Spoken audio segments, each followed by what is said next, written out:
RJL Network presents my State of the Network address for October 27th, 2024. So, how about we spend an hour or two and just chat for a little while? Something I usually like to do a State of the Network address when I'm done with a season, so we can talk about things, see what everyone wants to say. Just a little bit of a chat, just to, talk about what you liked about 1969, what you didn't like about it, all the rigging that was probably done. Let's see. Ben, Beatles Eternally, Jeremy Brooks and Davo9 GLA joins us here for my State of the Network. Beatles Eternally. When you say goodbye, I say hello. That counts. So, State of the Network, guys. Here we can talk about, what you liked about the 69 season that was done for Inside Pitch, what the plans are for some of the future games that we want to do. I'm going to take a few days off for a break before I decide to stream again. I want to get some Stratomatic hockey in, so I'm going to do a little bit of that. Coming up with the 23-24 Stanley Cup champions, by the way. So, we'll do a little Stratomatic hockey. We'll play basic first, then we'll do advanced, and then we'll try super advanced, which really isn't much. The Stratomatic hockey, I've already played a couple of games offline. It flows very well, I think. I think that may be my hockey game of choice. Doug Hunt, Phoenix Knight. And is that all of my inside pitch collection on the shelf? No.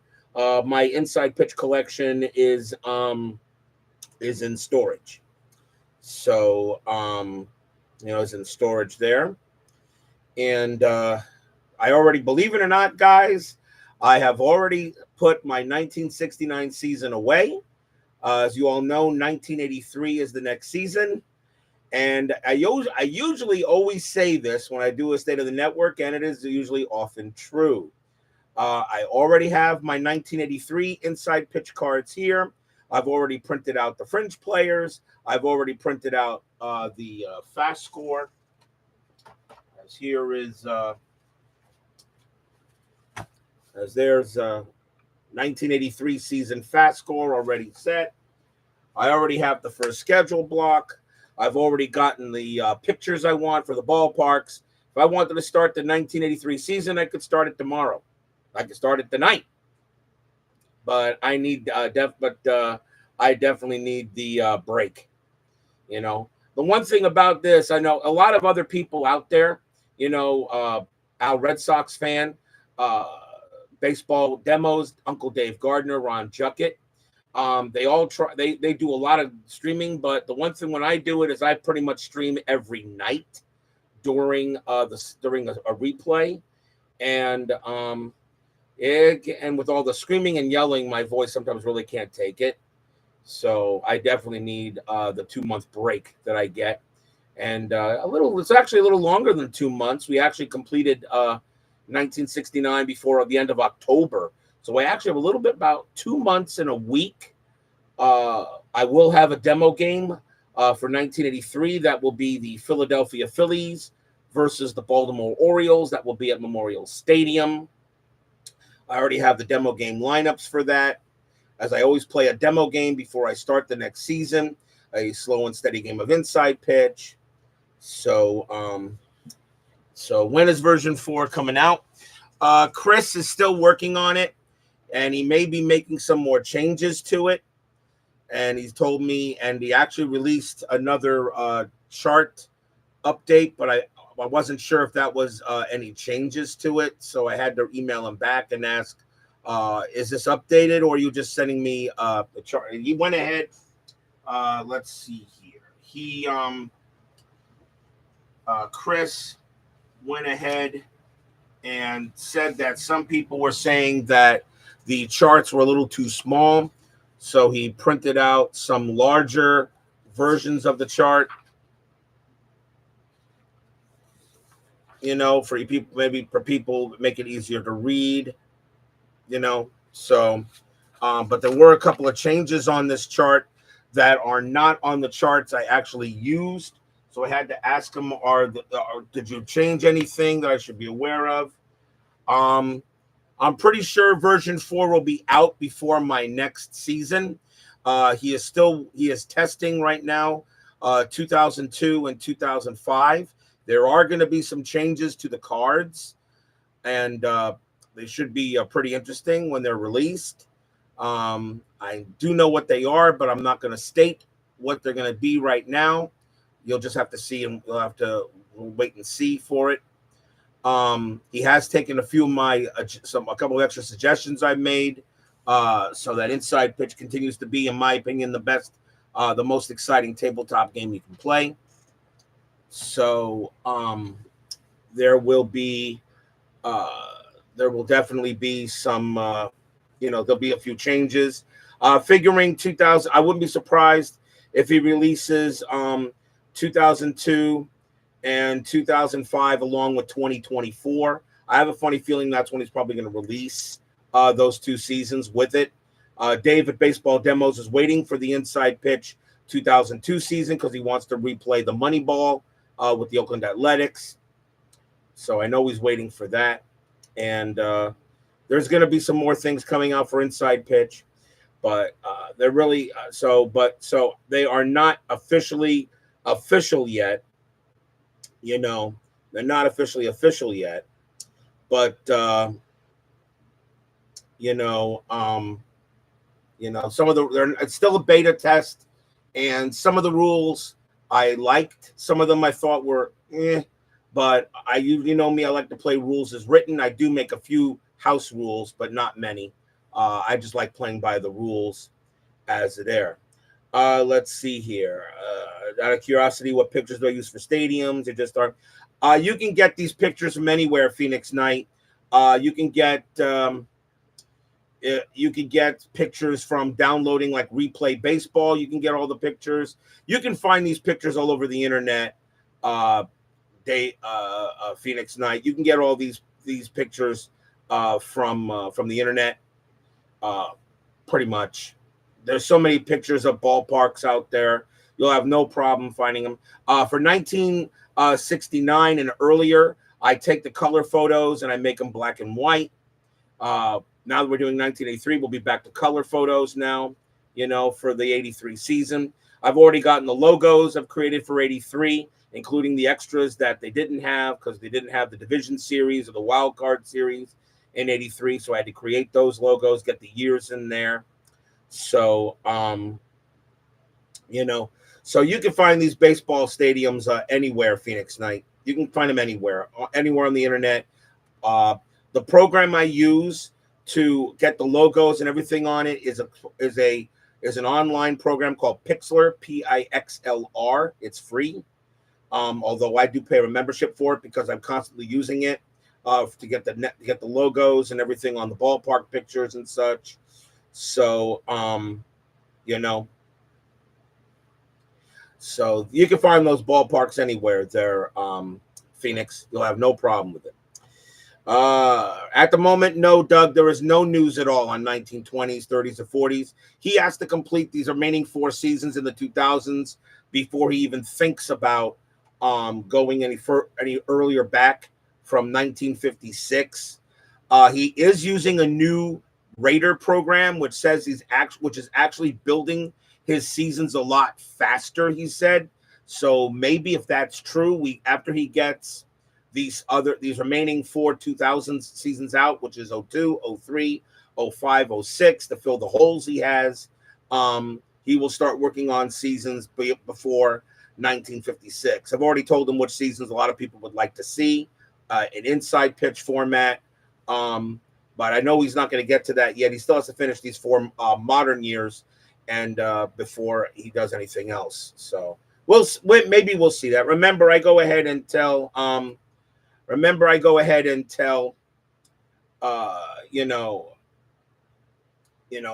always let him know what you guys kind of want. Baseball with the demos.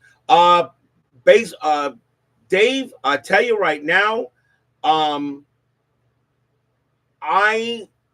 I watched that final play. I watched the Bears Commanders game, and I could not. My jaw went to the floor when he caught that in the end zone. When that was tipped and caught in the end zone, my jaw went to the floor. I was like, and I couldn't move. I was like that for like a good 30 seconds. I said, "You have got to be kidding me."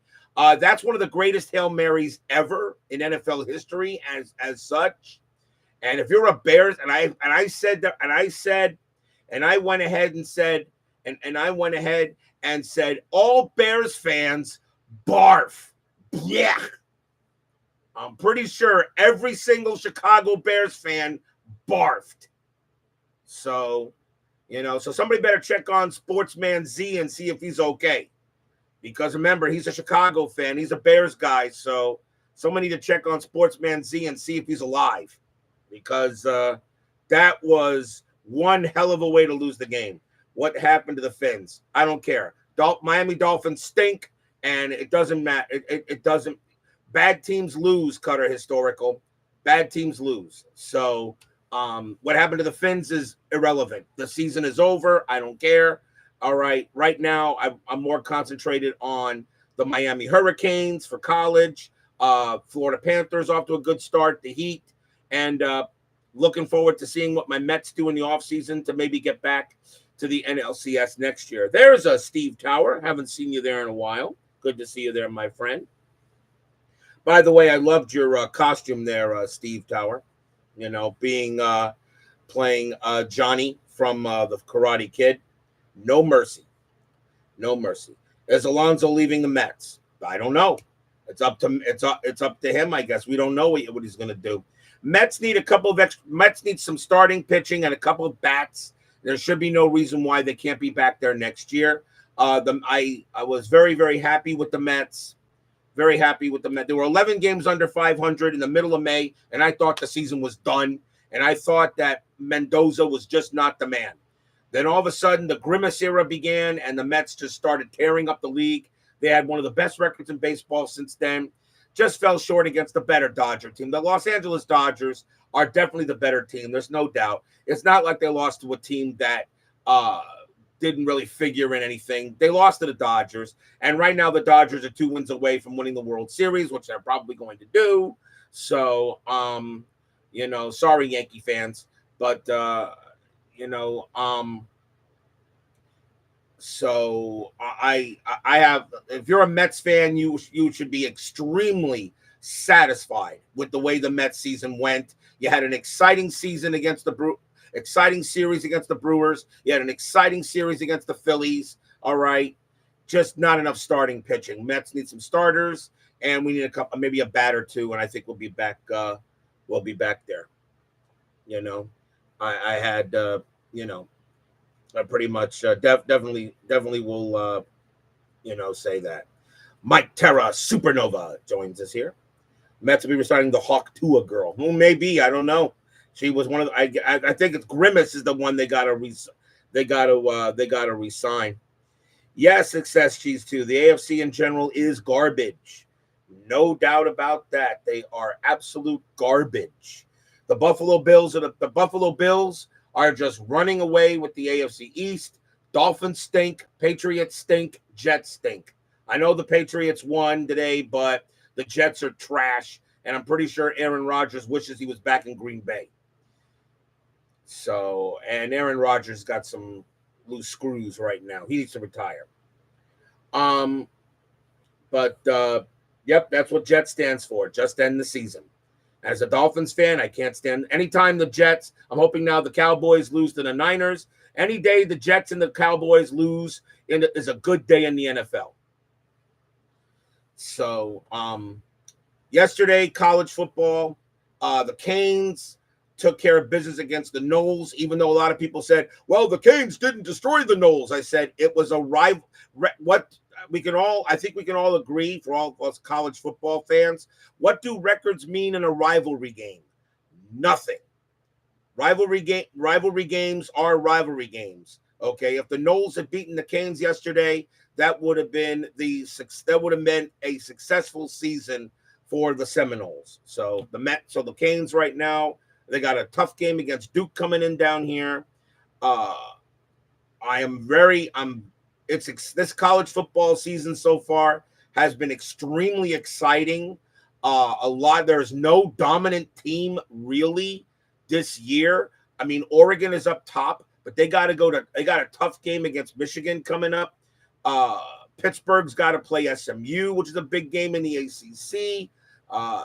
This has been, and I think one of the reasons why college football has been this exciting is because of the new 12-team playoff. A lot of teams that felt they had no chance to play for a national championship now feel like they have a chance to play for the national championship. So they're playing harder and they want these games to win. Yes, Army and Navy both in it, although Navy completely imploded against Notre Dame. I watched that game yesterday. Navy was just couldn't protect the football at all. They were horrible. Navy was not prepared. The game didn't really hurt Navy that much. All it did was kick them out of the top 25, but it was a non-conference game. So Navy still has a chance to win the AAC. Army, of course, has that chance. It's very possible that it could happen that Army and Navy could be playing each other in the AAC championship game, and then the next week, the actual Army-Navy game. The Army-Navy, even though they're both in the same conference, Army and Navy is not considered a conference game. So it's very possible that Army and Navy could be playing each other twice, the way I think the American Athletic Conference wants to do that, wants to do those two. Really interesting. Yeah, they didn't have a hard opponent, just ran into a team that wanted it. I agree. And, Florida State's paying the price for bitching against missing. Florida State, they're really Florida State, however, did cover yesterday. They actually did cover. All right. They were 30. The Florida State was closed at a 22.5-point dog, and they covered by a half point. And I had Florida State plus the points in that because it was a rivalry game. I never put rivalry games to bed. You always got to take a watch on them. Yes, Cutters. Yes, Davo 9. Cutter conference alignments are ridiculous. They truly are ridiculous these days. What California and Stanford are doing in the ACC, I have no clue. What Oregon is doing in the Big Ten, I don't know. They should just close Washington State, and now there's the Pac-12 is still alive. Some teams, the Mountain West, are going to go to the Pac-12. They need a couple of extra teams. Maybe some from the AAC can join them, or Conference USA can join them. Maybe from the Sun Belt can go over there too. Who knows? It's really just kind of weird how that's working right now for conferences. So.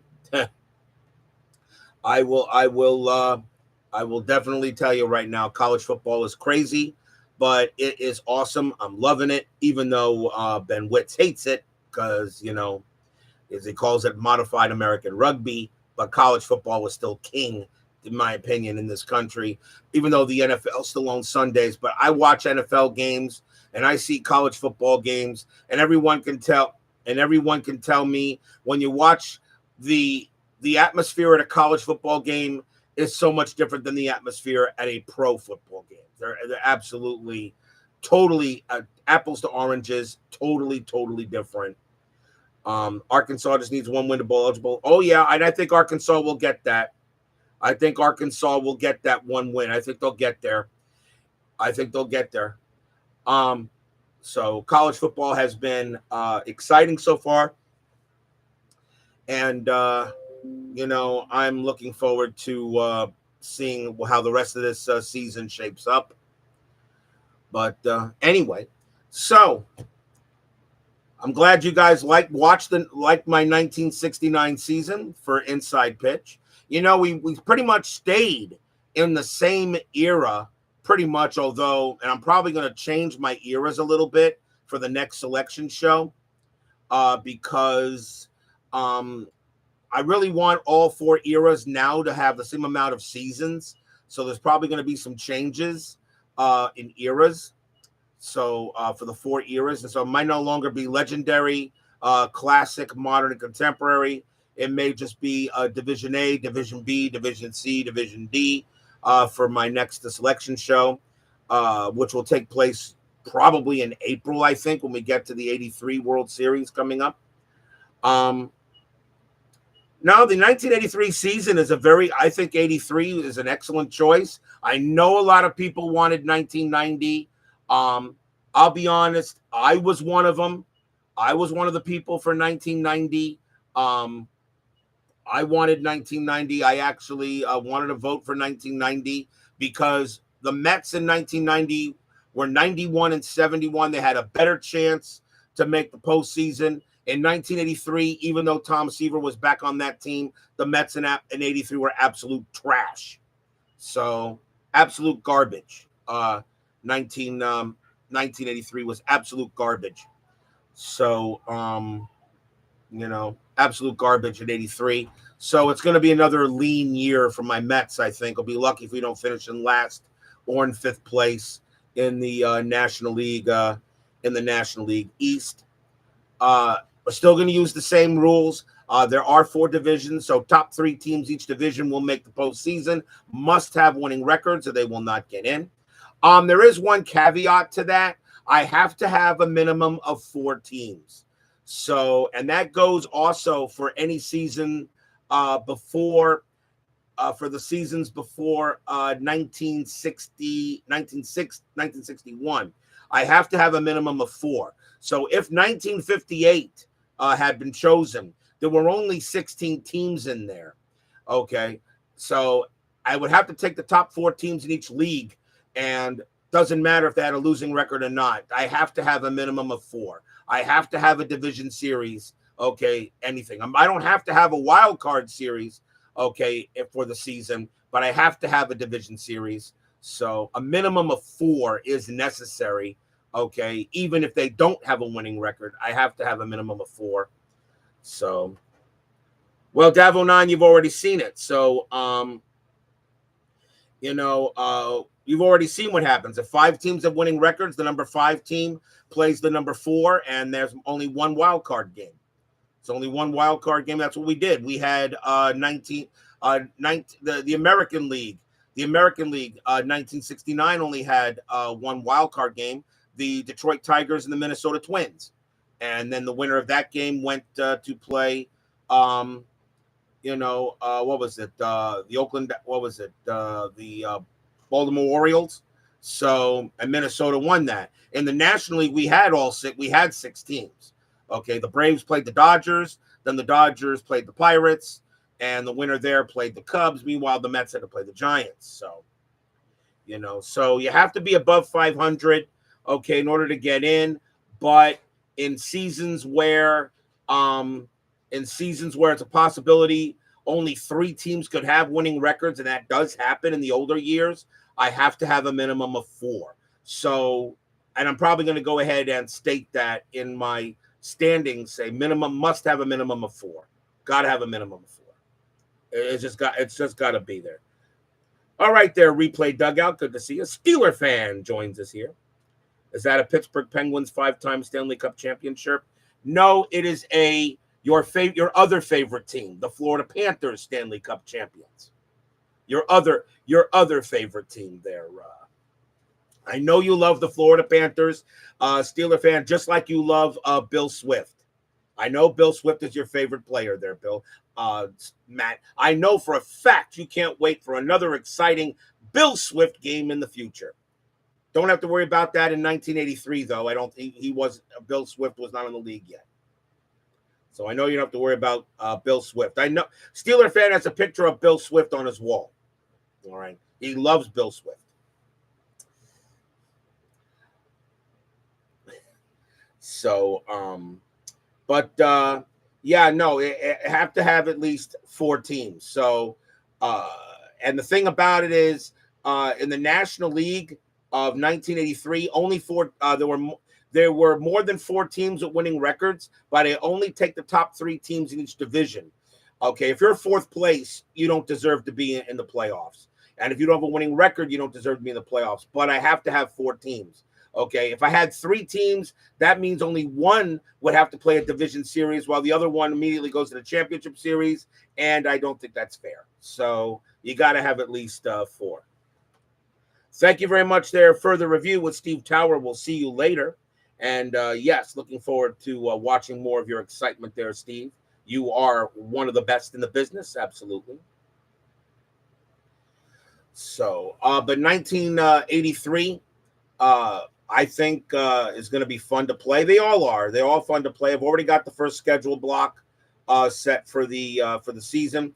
Comiskey Park held the All-Star game that year. The Chicago White Sox were were the best team. They actually were the best team in baseball that year. They didn't win the World Series, but the 83 White Sox the best record. So they were the best team in baseball that year. Players such as Ron Kittle and some schmuck who should not be in the Hall of Fame by the name of Harold Baines. No, he should not be in the Hall of Fame. But the Orioles, of course. Yeah, of course I do the All-Star game. Davo 9, I've done an All-Star game for every single season. Check it out. Every one of my playlists has the All-Star game for that year. I always do the All-Star games. Always do them. You know, I always do the All-Star games. I have an All-Star game for every replay I've done. Okay. The only one I don't have an All-Star game for was 1994, which was a restart, but because it started after the All-Star game, but I have one for all of them. 61 actually had 2 All-Star games in 1961. One in San Francisco, I think one in Boston. So, but 61, 69, 72, 76, 79, 81, 85, 88, 2016. They all have All-Star games. And yes, 1983 will have an All-Star game, of course. That's at Comiskey Park this year. I do the actual lineups, and I relax some of the baseball rules for All-Star games. They are exhibition games. You know, I do relax the rules a little bit for that. Just a great exhibition game. And yes, Jimmy Jam, you should be looking forward to your 1983 White Sox. I looked them over. They had a heck of a pitching rotation that year, too. The 1983 White Sox, I mean, what was it? Lamar Hoyt, Richard Dotson had a pretty good pitching, very good pitching rotation in 83. Floyd Bannister, yes, they had a very good pitching rotation. They had 3 very top pitchers. A Steeler fan again continues to live in the past. You know, so the thing about like I said, the reason why I wanted 90 myself was because I haven't done a 1990s season in a long time. I haven't done one since the 94 restart. And my Mets had a good chance, I think, at that one. They were 91 and 71 that year. But in 1983, they were 64 and 98. They were garbage. So I don't think my Mets will be in the postseason. So, you know, that's what it is there. You know, that is right. Every other American League West opponent, other the Chi Sox are below 500. That's why I may only have 4 teams going into the American League postseason if there are only 4. 3 from the AL East and only 1 from the West. But who knows? FastScore can be surprising. FastScore can be surprising. So, you know, Milwaukee Brewers had a very good that team did not suck in 83. The Tigers didn't suck. The Yankees weren't horrible. The Red Sox weren't bad. In the National League, the Phillies got to the World Series that year. Had a very decent team. The Braves were good. The Astros were The Astros were good. The Expos were okay. The Pirates were good. You know, the Cardinals were okay. I mean, you know, there was just, you know, it's very and since the Orioles won the World Series in 1983, and we just finished the 69 World Series where the Orioles won that, it's very possible we could have back-to-back. We haven't had that yet. I'm now about to start my 11th replay in a couple of months. And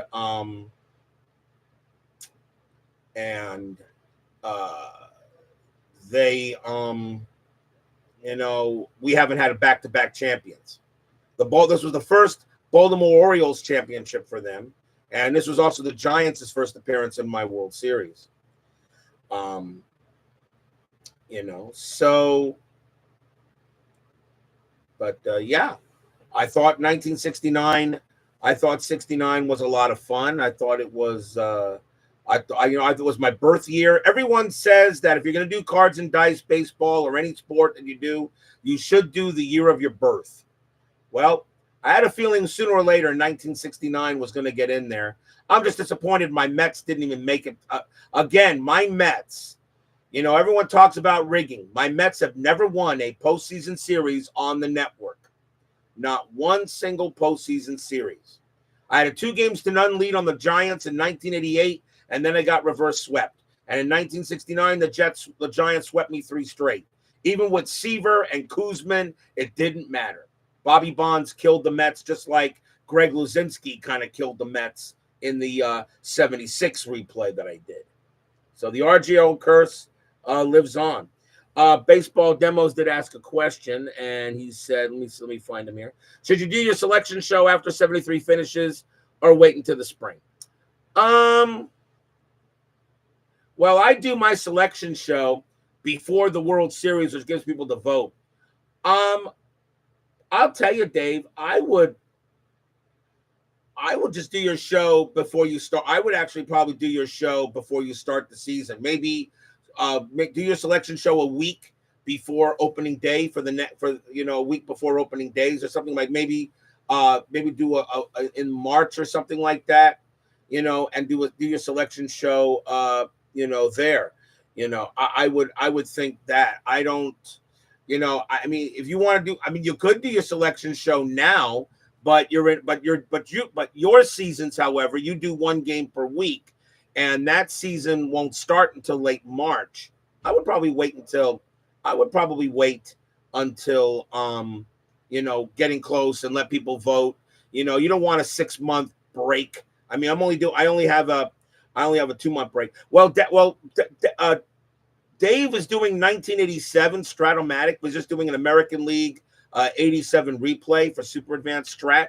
But his game of the week, which is done on Saturdays, which he's almost finished with because he's still doing the World Series for 73. He does them. That's also historical, But the 87 project is a project of his own making, where the 73 project was one where he did the same thing. What season would be a vote.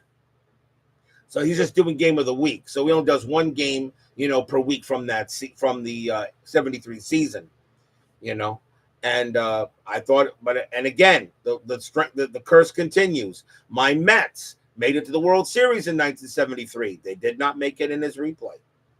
So the Mets, I have a funny feeling the only way my Mets are going to win a World Series is if and when the 1986 season comes up.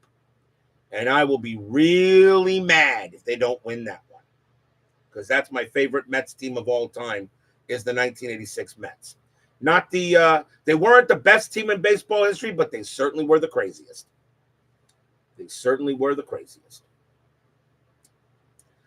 So what we're going to do here is but now that we're off, now that I got a 2-month break, and I want to go ahead and play some Stratomatic hockey. Now maybe the 2015 Mets. Maybe they could if the 2015 season comes up one day. Now I want to show you guys something. Now check this out. Now I did an unboxing for Stratomatic hockey. Okay. And the season I picked up was the 23-24 season for, obvious reasons. Okay. But I also was able to get a cheap copy, actually, of Stratomatic again, but for the 95-96 season, which was my first favorite season of the Panthers, when they went to play the Avalanche and got swept there. So I ordered another copy of Stratomatic. And there is a huge difference. Now, this was an original 1986 copy of Stratomatic compared to the one I got. So now I'm going to actually show you the difference in quality.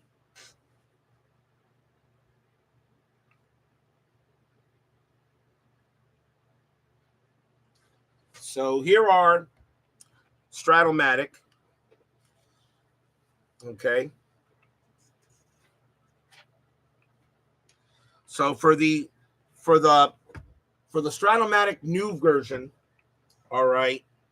The card quality is the same. The card quality is the same and such. All right. And the card quality is pretty much the same for the player cards.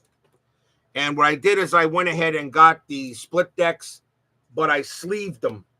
So they make them a lot easier to shuffle. You know, the action cards as well. I sleeved these up. I sleeved them and such. And I also got some 30-sided dice. The reason why I got 30-sided dice was because of this little marker right here. Okay, I've got some 30-sided dice which I can use for penetration and such. But here's the funny thing. All right, here's the funny thing. Okay, so this is out of Canadian Hope picking Stratomatic Hobby. Again, you got to play a ton of Super Advanced. I've already read the rule book pretty much a dozen times, Steeler fan. I don't think I will have an issue playing it. It's going to be very easy for me. I'm going to play a game. I want to do the Boston Bruins.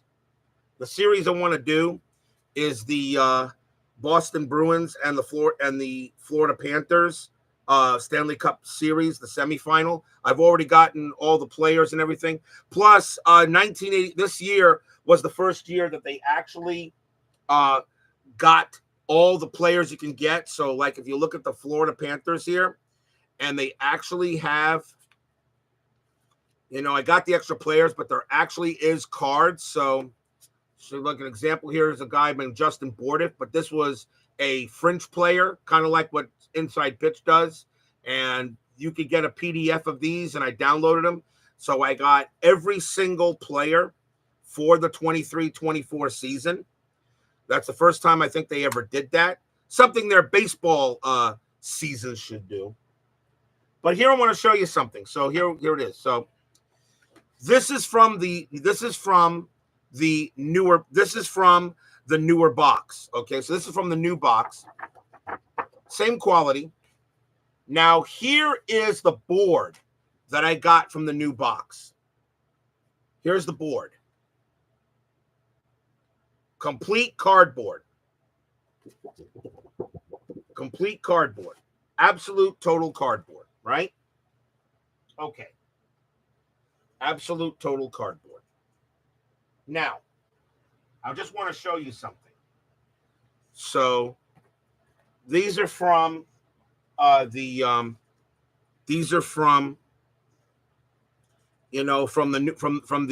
newer box set, okay? These are from the newer box set. Now, check this out. There is also, I'm going to lift them up. There is also the other box set. See them there, Stratomatic Hockey.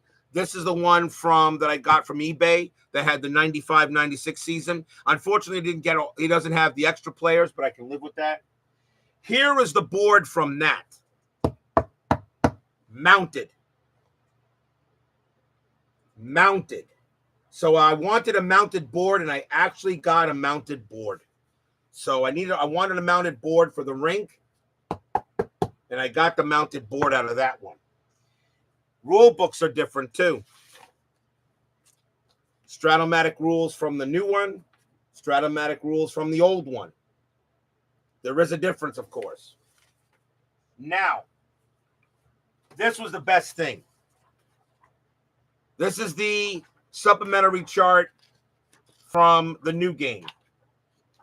Regular paper and all of that. Supplementary chart from the old game. Cardstock. So this is paper. This is paper. And that's cardstock. Unbelievable. Unbelievable. So, but I got a mount. So I realized that when I get that, I'll have a mounted board and such.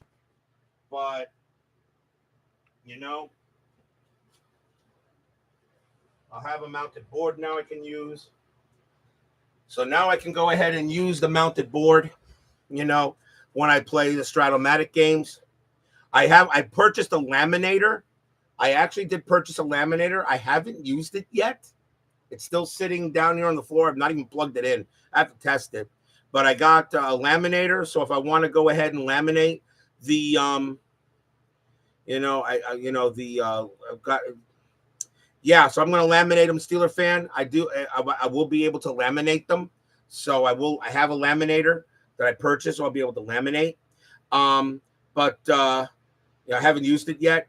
But yeah, no. So, I mean, so for Stratomatic hockey, I want to play. I'm gonna probably, this probably going to be soon. I'm probably going to take this week off just to rest. So if I do any streaming, it probably won't be until about next week, because I really just want a week to rest the voice. And then the week after that, we'll go ahead and we'll start doing some Stratomatic hockey. I'm going to do the Bruins and the Panthers Bruins semifinal, because I felt that out of the 4 rounds, even though the Stanley Cup final against Edmonton, went the way it did, but I always felt out of the 4 rounds the Panthers went in the Stanley Cup. The Bruins series was the one that bothered me the most, because I knew that Boston played as hard and hit as hard as well as the Panthers do. It was the most physical series of the 4. Paul Maurice pretty much said that. It was the most physical series of the 4.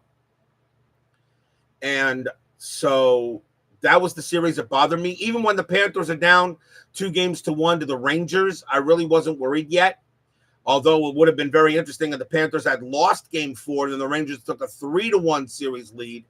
Game 4 was definitely the Panthers Bruins series was, to me, the most physical series of the 4. If besides Game 7 for the Stanley Cup, I really feel the pivotal game that the Panthers played in the postseason was Game 4 against the New York Rangers. The Panthers were down 2-1, and they went into another overtime. If the Rangers win that, they go to 3-1, and I do not know if the Panthers win 3 straight. And they would have had to do a Game 7 in New York, so because the Panthers did not have home ice for that series. So that was, to me, the most pivotal game of the playoffs for the Panthers. Game 7 was Game 7. Game 7 was Game 7. That was just the game that decided that was just the game that decided all the marbles, okay? The pivotal game was Game 4 against the Rangers. Yes, I did go to some Panther games, Jimmy Jam, and I will be going to some as soon as football season is over. As much as I want to go to Panther games on Saturdays and such when I get out of work, but it's college football season. I'd rather be home to watch some college football. So I will be going to Panther games probably in February, March, and April. I'll catch some games there, and I usually go. So yes, they play in Sunrise, Jimmy Jam. I'm less than a half an hour away from the arena. I live in Deerfield. The Panthers play in Sunrise, and that arena was put in probably the most perfect position you can put it. There's over a dozen ways to get out there. Traffic is never an issue. There's so many places to park. You don't have to park at the arena. You can park across the street at the shopping center that we have there. You can park a little further ways if you want.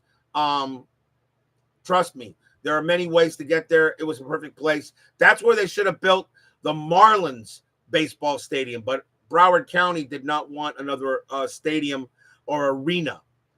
They didn't want another one, which really, really stinks, because the Marlins play at Lone Depot, which is a beautiful stadium, but it's in Miami. And after last year, when I went down there for a ball game, I said, I'm not going down here again. It is just too much of a hassle to get it there. Fort Lauderdale, Jimmy Jam.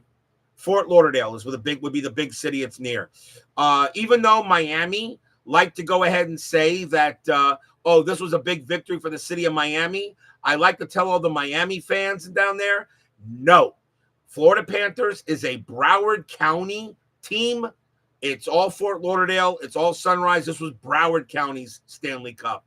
Even though Miami liked to think they had a hand in it, I like to tell them and say, hey, look, back then and there, Miami did not want to refix up the Miami arena where the Panthers were playing at that time. So Fort Lauderdale said, we'll build you a stadium up here. This was all Fort Lauderdale's title. Miami can eat it. Miami-Dade County can eat it. This was not their championship. This was Fort Lauderdale. This was Broward County's This was Broward County's championship for the Stanley Cup. And right now, the Panthers are off to a fine start. They still lead the Atlantic Division. Right now, they had a big comeback against the Islanders. I haven't really watched much regular season hockey at the time. I've watched a little bit because of the baseball and because of football. But if the Panthers are on TV, I still catch a few. So, the Miami Heat, of course, just started play down here. For basketball, I hope they have a decent year. I'm a homer, So, yeah, we're closest to Fort Lauderdale there, Jimmy Jam. Fort Lauderdale's about 20 minutes away from me. And the arena, as I said, is about 25 minutes away from me. I can just take a road right here all the way down and then make one left turn and then take that all the way up, and I'll be there in less than 25 minutes. But when I do go to Panther games, I kind of make a day of it.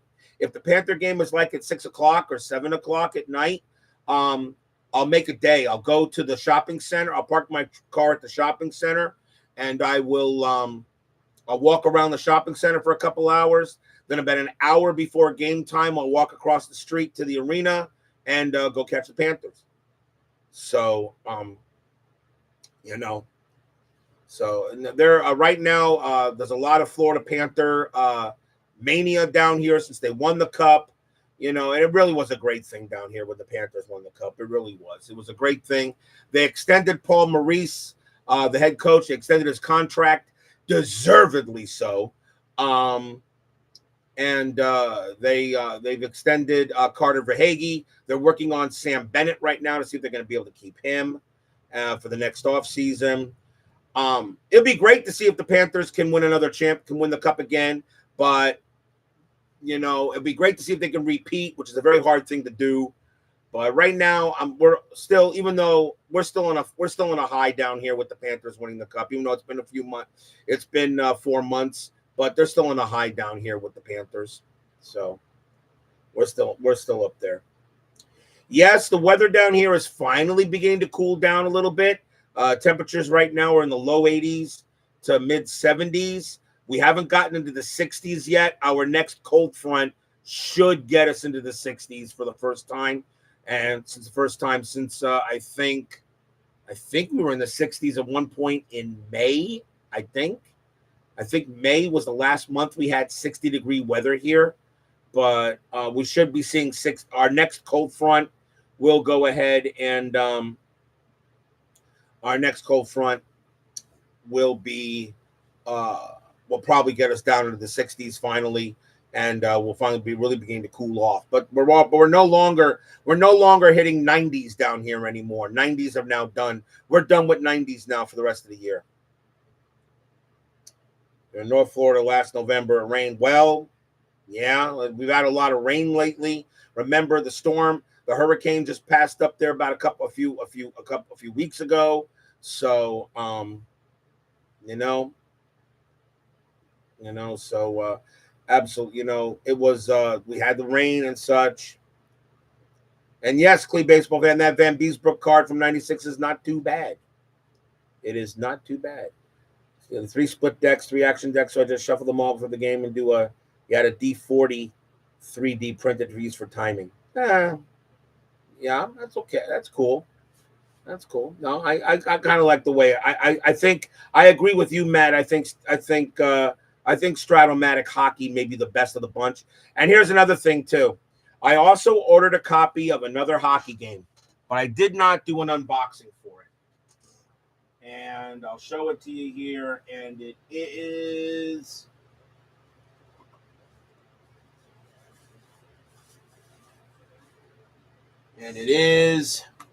Hockey Blast. I also ordered a copy of Hockey Blast from Play and the 23-24 season with the Panthers as well from 2023-24. As soon as I got it, I looked at it, looked over it, and I said, no, I do. Even though I purchased it, I don't think I'm going to. I may try to get this on the board, but the rules look a little bit confusing to me. So I may be sticking with Stratomatic. If anything, for Stratomatic hockey, the rule book is actually very thin. It was actually well written. I don't have that many questions for it. I may have, so I think I'll have fun. And plus, I played a quick game of Basic of Strat, and I think I can get a game of Stratomatic Basic in within an hour. Okay, and Stratomatic Advanced or Super Advanced, maybe about an hour and 15 minutes, an hour and a half, and that's about good. That's about good, I think. That's really good. Yeah, I've heard of Stone Cold Hockey Cut Historical. I actually downloaded it, the demo for I actually downloaded the demo for it for my PC, and it was missing some stuff. And then I went ahead and watched Dave Gardner do, and of course I also have Appa Hockey. All right, but I don't like chart hockey. I really couldn't get into Appa. I tried, it just didn't fit. And then I watched Dave Gardner do Hockey Bones, and there's a little bit too much there. Inside the Crease, I also have Inside the Crease, Clee Baseball, Ben. I do have Inside the Crease. I do have a copy of that. And for some reason, as much as Inside Pitch flows, Inside the Crease to me doesn't flow as well. I don't know. Plus, the one thing I like about Stratomatic so far that I played, Stratomatic, the card tells you exactly what you do. You roll the die, and then from there you go from there, and it's just going back and forth. And I was able to play a game of Stratomatic hockey with the basic Stratomatic basic cards. Okay, not the advanced. In less than an hour. I was able to play it. I did an exhibition game between the Panthers and the Bruins just to see what happened, and it flowed very fast. It flowed very, very quickly. And penalties are very easy to understand in Stratomatic, where they're not as easy to understand in all the other games. So, and yes, Dave Gardner will help me out with any hockey game, just like I know Steeler Fan can help me out with Stratomatic. I think Stratomatic is going to be my choice for hockey. As I said, I did purchase 23, 24, and I got all the players for it. 95, 96 I got, but the guy did not have the extra players. So I'm now on the search for the extra players for 95, 96 to go with that season, because there's players missing like Mike Huff, is not for the Panthers. Mike Huff is missing. Let's see, Larimer, Scott Larimer is missing. They're missing a few from that. That should be there. Is there a special link to order Inside Pitch, and does the initial order come with some teams? My link, Funkin' Boxing, my link is in my descriptions. Just look at underneath my channel, and you'll, for all the games, you'll see the links for Inside Pitch, the Universal Baseball Lounge, where I post all the standings and such. And of course, FastScore, where you get the which I use for the 10-minute ticker. So just go to Inside Sports Games and choose a game and choose it. I would really recommend choosing a season. All right, you can get it PDF or you can get it printed. I prefer printed. I have every single printed season for Inside Pitch. As soon as Chris releases a season, I immediately order it. Then of course I go through the cards, see if there's any errors that I find, and let him know, so we can update the file and fix that so that nobody else gets the errors. Inside Pitch, I really recommend you order your favorite season and try it out. And remember, Inside Pitch, you get all the players, and then of course if there are ones that they're missing, but you just go to the website and download the French players, print them out on cardstock, and you're good. And you get all the players. And if you are and the thing about Chris, if you are missing a player that was not carded, he will not usually card players that had 1 or 2 at bats or pitched like 1 inning. He really won't card those players. I mean, you could ask him to, and he will, Chris does all the cards, Davil9. He does every single card. It's all done by his rater. It's all done on his rater. Is on his rater. If you find an error on his fringe player file, Davil9, the thing you should do is to take a picture, maybe take a screenshot or a snipping tool, send him a copy of that card, tell him what's wrong, he'll fix it. He'll go ahead and get it fixed in the fringe player file. Yes, you will always have, there will be errors. Like, for instance, you may have a player that's on the St. Louis Cardinals, but it's got Atlanta Braves colors. You may have a player that has some mistakes in the matrix. Let him know. He'll fix it. No problem. Okay, he'll fix all of these. If they're printed, he will send you out replacements. If they're PDF, he'll just go ahead and make a PDF and he'll send you the copy of the PDF. And if it's fringe, okay, you tell him that it's fringe and he'll have the fringe file updated on the website. He has the best customer service. There's no, you know what? The only guy that's as close to customer service as Chris is Keith Avalon from Inside Pitch. I'm sorry, from my bad. History Maker, Play Games. History Maker. Pretty much, in my opinion, Chris Davis of Inside Pitch and Keith Avalon from Play probably both went to the same school of customer service and probably graduated with honors. Okay? Both those guys are the best in customer service. Forget everybody else. Forget everybody else. Although Joe Bryan from Payoff Pitch, his customer service is pretty good as well. And also, Bink Tremaine from Fall Classic, his customer service, I heard, has definitely done some pretty good job too. All right. Bink Tremaine from Fall Classic. Okay. And Joe Bryan from Payoff Pitch. Forget Appa and forget Stratomatic. Although I do have to give kudos to Stratomatic. When I received the Stratomatic 23-24 set, I did not get the link to download the PDF for the non-carded players. Now, these are the players. These aren't the main players and not the extra players. These were the non-carded players. Like, for instance, Shilov from the Vancouver Canucks. His card is not carded at all in the main set and the extra set. Okay, he is carded in the computer PDF. I did send him an email on that. Actually that same day, they sent me back an email with the link to download the non-carded players. I printed them all out on my card stock, and now I have every single player that played in the 23-24 season. So if I wanted to do a Florida Panthers full season, I could do it. I can use Hockey Reference to give me the rosters, or I could also use Action PC Hockey to give me the rosters for that date. All right.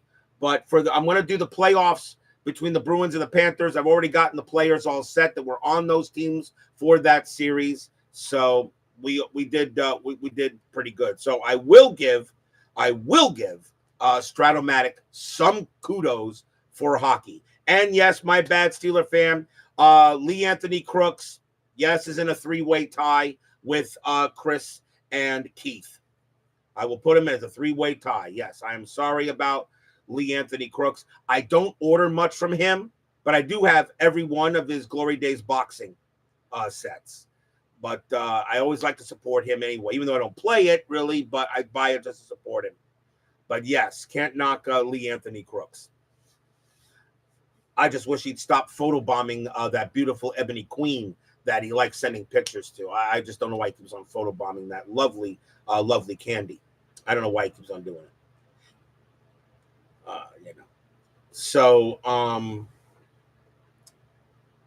So see the threes, right? Strat, Payoff, and Inside. You like Inside Pitch the best.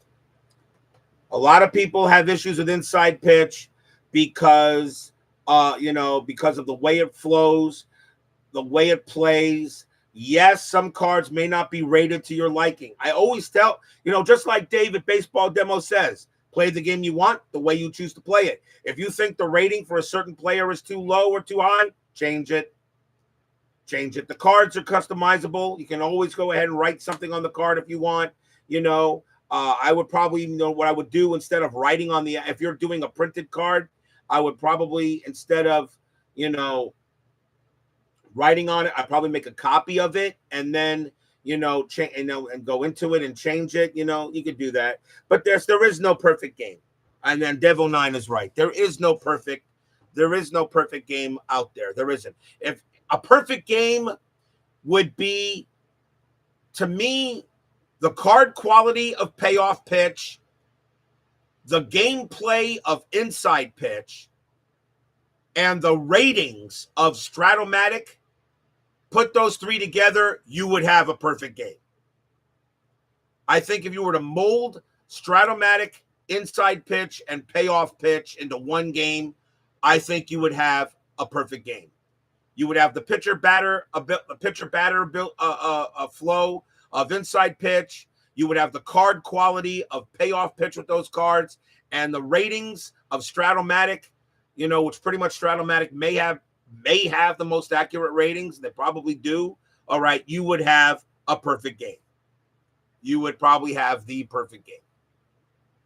And if you wish, if you want to add a little Fall Classic into that, and I do have Fall Classic. And I wanted to do a Fall Classic tournament, and I do want to do it this time. I did not do it in the last in the last off season. I want to do it this time. I do have Fall Classic, and I have the seasons I have for Fall Classic is 1919, 1997, 1986, and 1969 for the Mets. But I did order 1997 and 1919. I wanted to play a one and gone tournament for the 1919 season with the White Sox, Shoeless Joe Jackson. I wanted to do that. And I will do what I can to try to get that on the board this time before I start inside pitch. Once I start inside pitch, I cannot really do anything else. I have to be concentrating on inside pitch, make sure I have the rosters right, make sure the game is done as well as possible. Don't rig any games, make sure they all come through. I'm not a fan of replay baseball, Doug. I've seen how their system works. And you know me, I don't like chart games. So, and replay baseball uses charts to resolve the play, and I'm not a fan of that. I was going to get a copy of the 1986 season for replay, but I said, I may get it for the PC. But I'm not a fan of replay. I'm not a fan of replay system. So I want to do Fall Classic. I want to do a one and gone for 1919, and I'll see how that goes. I want to do some Fall Classic this time. I have the cards. I have the fact cards as well, the fast action cards for that as well. I do want to get some Fall Classic done. So this time I want to do it. You guys also know I like to play other stuff besides sports. Marvel Champions I like to play once in a while. I want to get some I want to do some Lord of the Rings this time. I have Lord of the Rings. As far as getting a war game on the table, the problem is my desk is not big enough for a war game. It really, really isn't. And as much as I want to get a war game on the channel, I can't. I just don't have the space. One day when I upgrade the network, I'll go ahead and I'll get a larger table with a bigger camera, and to get a war game on the table. I mean, I could play small ones. I could probably play small little war games, which I do have, but I really like grand strategic stuff too. And unfortunately, I can't get them. I do have Axis and Allies. I have all of the Axis and Allies stuff, which I love to death. I love playing Axis and Allies solo. Okay, so I do love Axis and Allies. And, I have every one of the ANAs. I've got 1941, 1942, Europe, Pacific, North Africa, got them all. I love Axis and Allies. It's a lot of fun to play that. So could try a game from Historic Wings. Yes, I've heard about them. So I do have Axis and Allies, but I can't put Axis and Allies on this desk. It's just not possible. I would have to set it up where I could maybe play it on my bed and move a camera over. But at the moment right now, I don't have that luxury because my room that you see here, where you see me is where I live, guys. This is where I live. And I have the anniversary edition also, Scooby. This is where I live, guys. This is it. This is my room. It might not seem much, but this is where I live. My mom and everything will share the main house. This is my room. This is where I live right here, really. Okay. This is where I live. Not much. For the last 10 years, I've been living in here. I've gotten so much junk recently that I had to get a storage.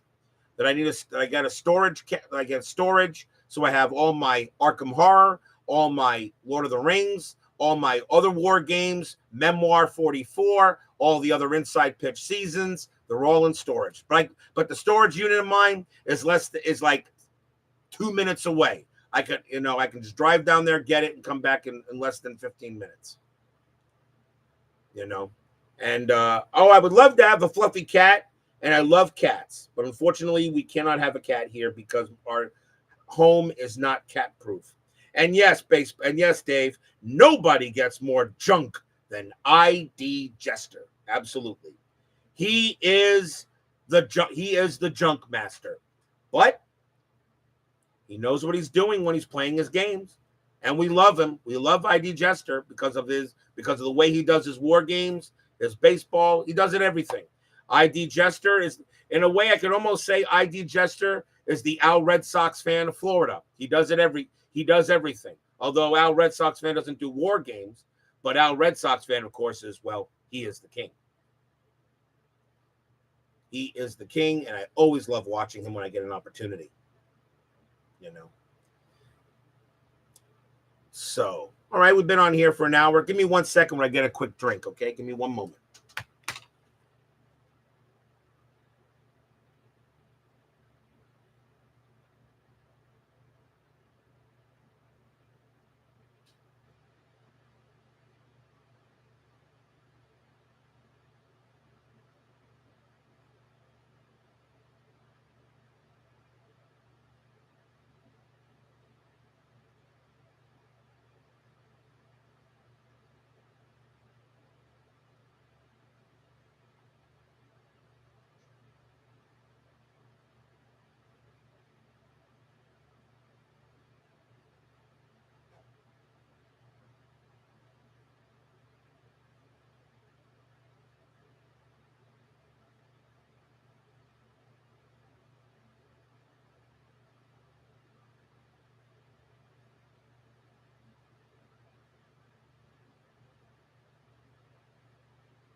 Sometimes you got to get a little bit of orange soda.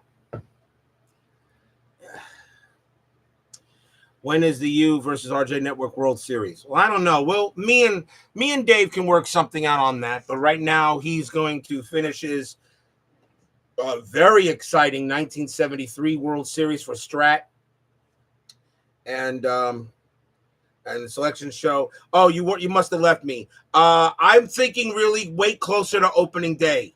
Their baseball demos. The reason why I'm saying that is if you do the selection show now, okay, it's going to be 6 months before you actually get into that. And some people may forget it. I think do it maybe a week or two before you start and get everybody excited into it, when you do your selection show for the next season. So let people guess until what your next season will be. All right, for what your next season will be, I think, Dave. That's one of the reasons why I like doing my selection show before I start the World Series. But then again, it gives people a chance to vote, while during the World Series. And, of course, the dice decided. That is the first time ever that the number 2 season beat the number 1. And I know all the 1990 fans, we're very disappointed that 1990 did not get the roles. But I will say this. I definitely did like how I did that. All right.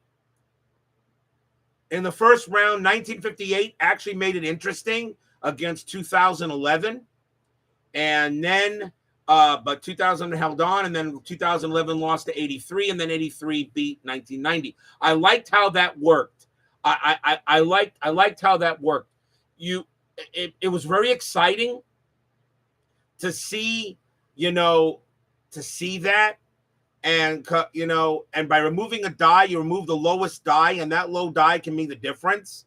Okay. It was very exciting to see how that worked out. And I'm going to stick with that. I'm going to stick with that format. So you get to vote.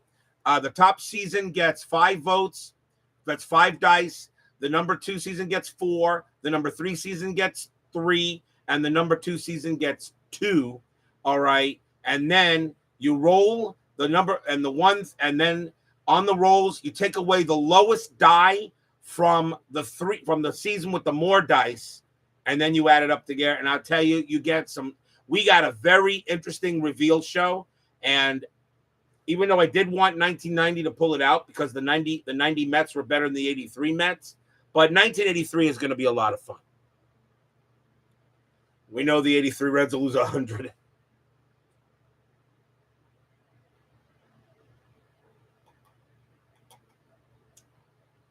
Yes, Ben. That's one of the reasons why I decided to go to the dice version. All my selection shows always had everyone had their chance to vote, and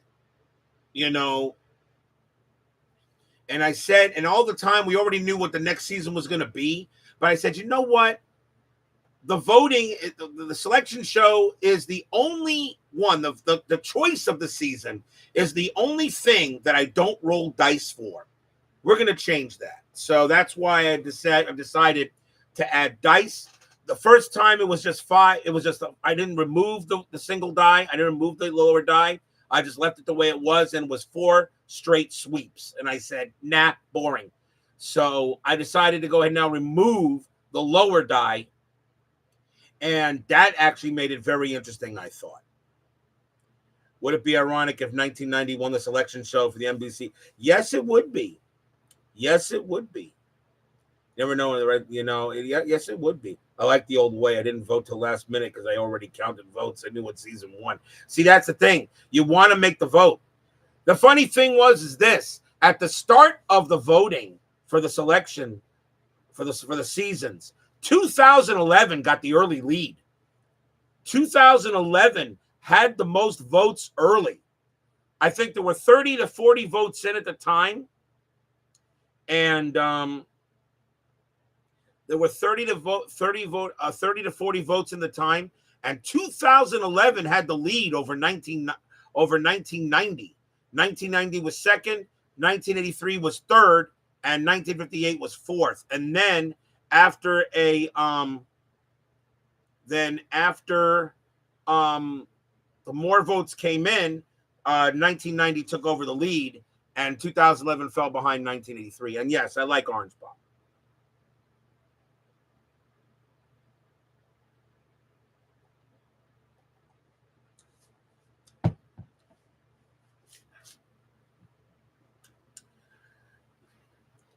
Making a zero format, Pepsi Zero. They do make a Coke Zero and a Pepsi Zero. Actually, I don't drink diet drinks, guys.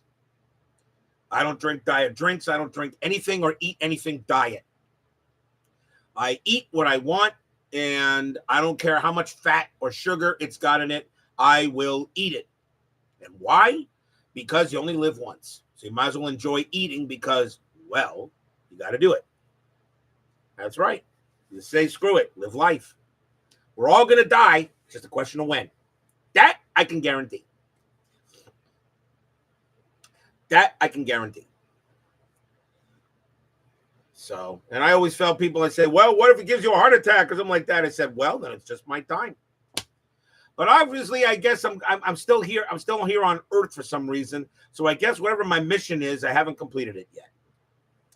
No, you can't say taxes there, Scooney. Not everybody pays taxes. Some people get away from paying taxes. So you can't pay you can't say taxes. Not everybody does. But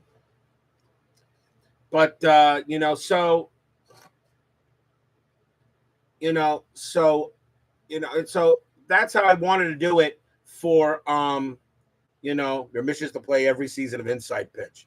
I don't, even if I did, remember, I do 2 seasons a year. So this year we did 1972 and 1969. And no, by the way, yeah, George Burns, cigars, 2 martinis a day. You live to be 100. I don't smoke. I don't drink.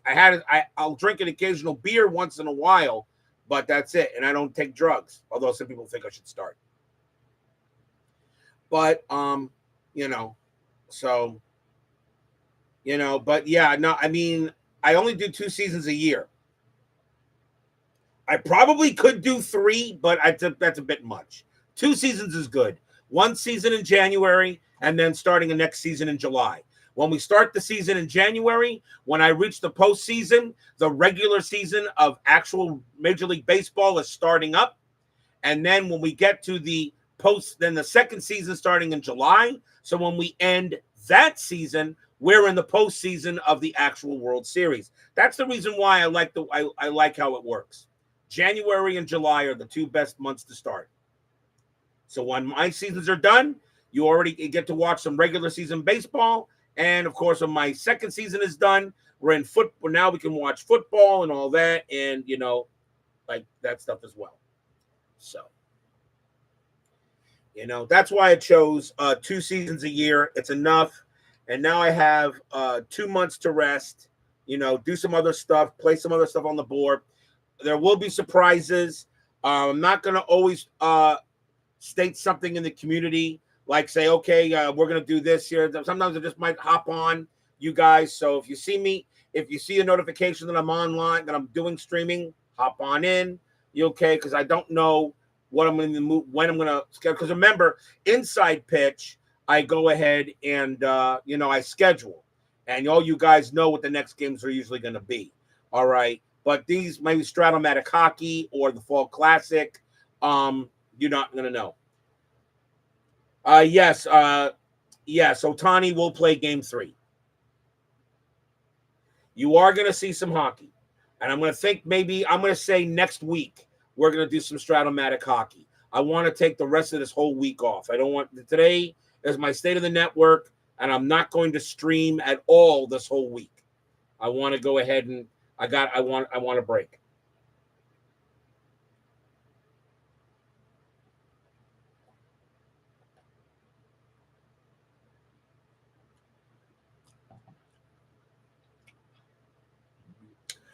Brian B., before you start saying Shohei Ohtani is the best player in history, let's see if we can get to 700 home runs first, okay? Then we'll talk. It was a pleasure to meet you too there, Ben. It really was. I always like to, another reason why I like to do this is so people can see, I put a face to the voice, Always like to show people what I look like, where I live. I'm not ashamed of it. This is me. Nothing special. This is me, guys. I'm not ashamed of it. This is who I am. That's all it is. Let's see here. Strat hockey love for a casual hockey fan. Yeah, tie board games. It's true. You prefer to stay behind the camera. Well, we know what you look like too, Dave, and that's okay. Hey, I heard that guy who first said 700 fingers could pitch too. Yes, he could. Babe Ruth. Babe Ruth is the greatest player of all time. And I don't care what they say about Shohei. Shohei Ohtani has a long way to go before we say he's the best player ever. So if all the media wants to say Shohei Ohtani is the best player ever, not quite yet. Right now, the best Japanese player in baseball history is going into the Hall of Fame this year, and that is Ichiro. Ichiro better get 100% of the darn vote. Ichiro better get 100% of the vote. He is the best Japanese player in baseball history. So he better get 100% of the vote. Ichiro never caused any problems off field. The media better love him. He better get 100%. Ichiro was the best when it came to Japan. Shohei Ohtani has a long way to go yet. He's off to a great... Shohei Ohtani right now is the best player in the game. That I'll say. But remember also, Shohei Ohtani this year was just a designated hitter. He didn't pitch this year. He didn't pitch this year. And Dave Roberts says he's not pitching at all in the World Series. So, I mean, you could say he's the best player in the game, but he's only up there for his bat. He's not fielding. He's not fielding. That's the thing. That's the one thing I have about saying a player. I mean, you could say he's right now he may be the best hitter in the game right now, and he is. He's probably the best hitter in the game. Okay. But his best overall player in the game? Best overall player? Mike Trout used to have that moniker, but he gets hurt. But he's been hurt so much that, I mean, Mike Trout's going in the Hall of Fame on his first ballot. But at one point, Mike Trout was the best overall player in the game at one point. Best overall player in the game?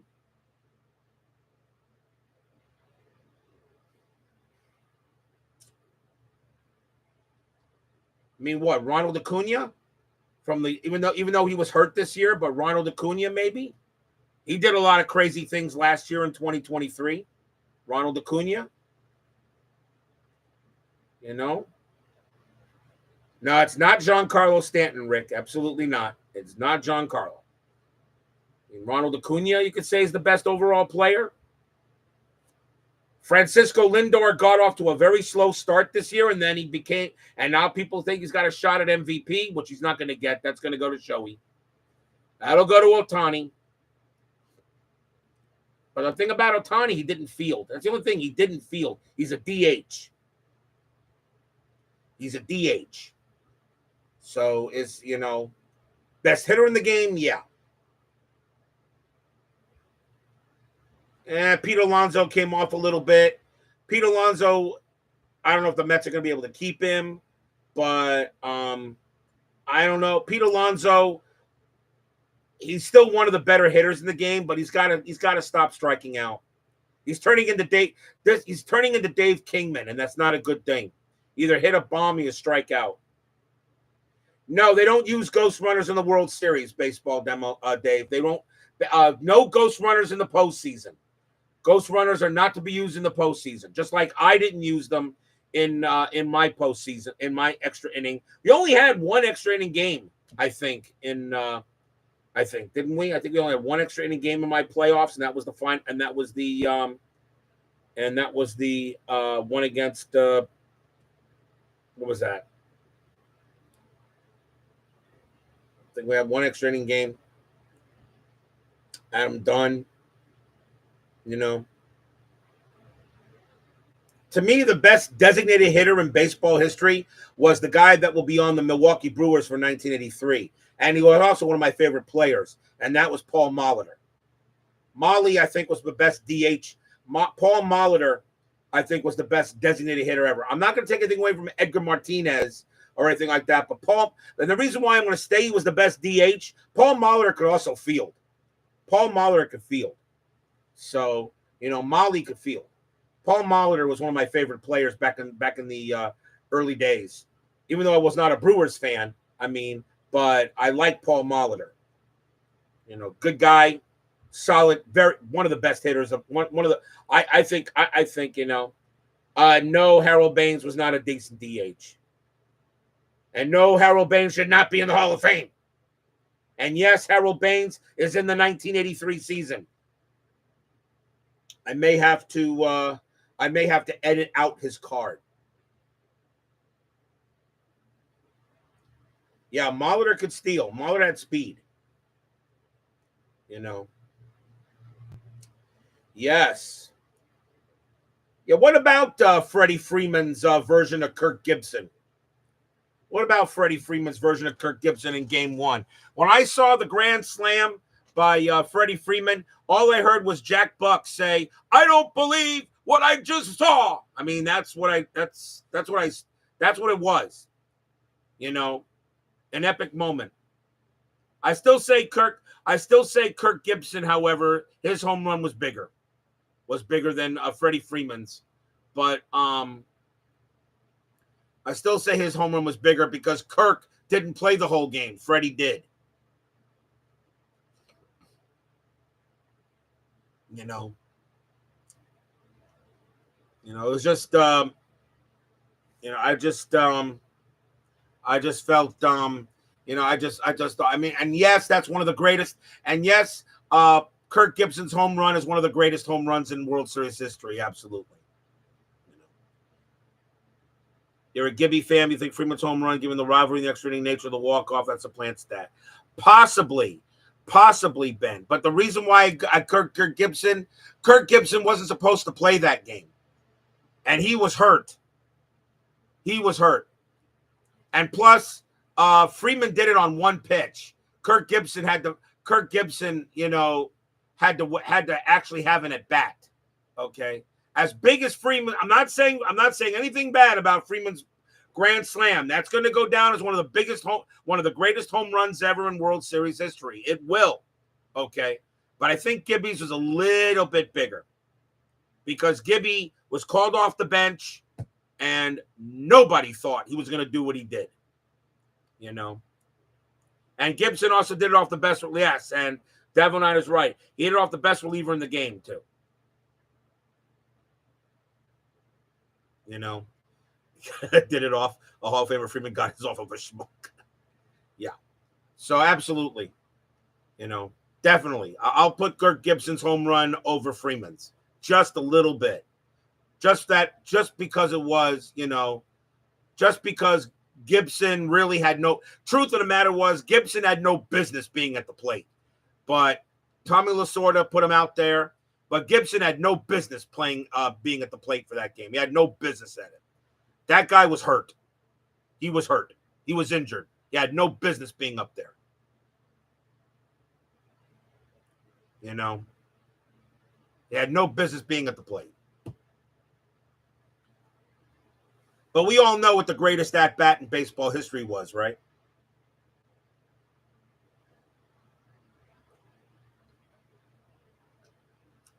A little roller down the line, behind the bag. It gets through Buckner. Here comes Knight, and the Mets win it. That was the greatest at-bat in World Series history. Arm is done. That was the greatest at-bat. Now, one guy went ahead and said to me, some schmuck in Facebook, I don't know who it was, but he said, "Oh no, Kirk Gibson's home run was bigger than Mookie Wilson's at bat." Wrong. Because the one thing about Kirk Gibson's at bat, Kirk Gibson hit that home run in Game 1. If Mookie Wilson does not strike, if he strikes out or does not foul off all those pitches, the Red Sox are 86 world champions. The leverage of the at bat in game 6 of the 86 World Series of Mookie Wilson is 10 times bigger than the leverage of the at bat between Kirk Gibson. Game was tied when Wilson hit the grounder, yes, but remember Wilson came up and they were down 5-4. Remember, Tim, it was a 5-4. It was a 5-4 ball game when Wilson came up, and then Bob Stanley threw the wild pitch, which to this day, Dwight Evans still says Rich Gedman should have been able to stop that. So no, it was 5-4 when Mookie Wilson got up to the plate. He flies out, grounds out, strikes out. Red Sox a World Series title. That's why that was the greatest at-bat in World Series history. There was a lot on the line.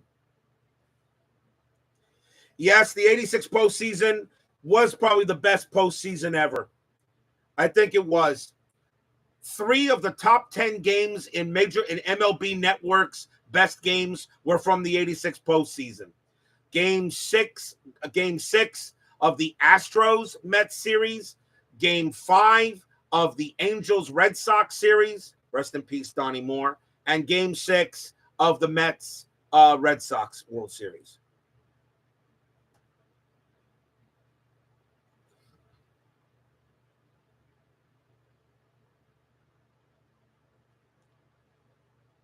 Did turn the tide in that series. Well, it did. It did. Well, it was game one. V-Dub Productions. Kirk Gibson's home run was game one of that World Series. And the announcers, yes, and the announcers from the World Series last night, okay, states that, hey, look, you know what? Freddie Freeman's grand slam is terrific. It's awesome. But what if the Yankees come back and win this World Series? What if the Yankees go ahead and now reverse sweep the Dodgers and win 4-2? Will anybody care about Freddie Freeman's grand slam? No. That's why, like I said, the Dodgers won the 1988 World Series. If the Athletics had come back and won that World Series, does anybody really care about Kirk Gibson's home run? No.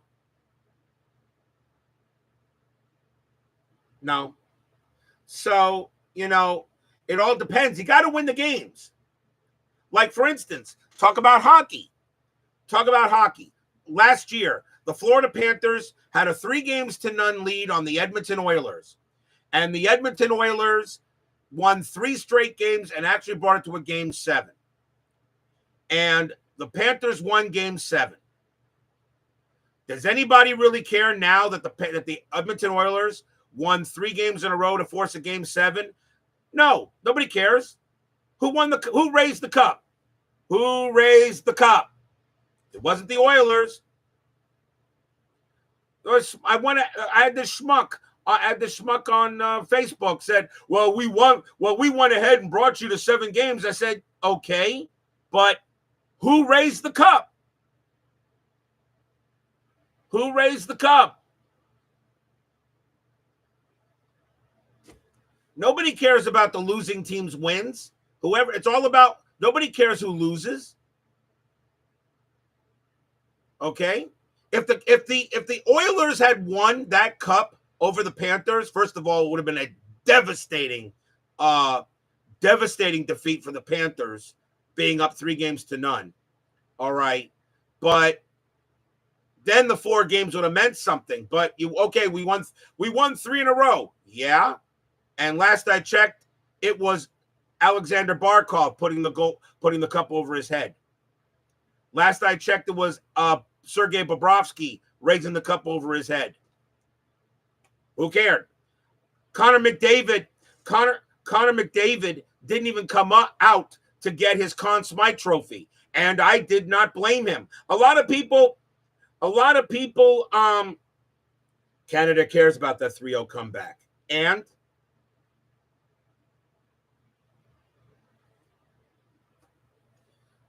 so, Connor McDavid didn't come out to get his Conn Smythe, and I didn't blame him at all. If the Panthers had won that series in Edmonton and they gave him the Conn Smythe, he would have came out, because you would have came out in front of your fans. I would understand that. He didn't come out to get his Conn Smythe down here with the Panther fans. I did not disagree with him at all. I totally got it with him. Why? That's not the trophy you want. It's not the Conn Smythe playoffs. It's the Stanley Cup playoffs. And yes, the Stanley Cup is the greatest trophy in all of sports.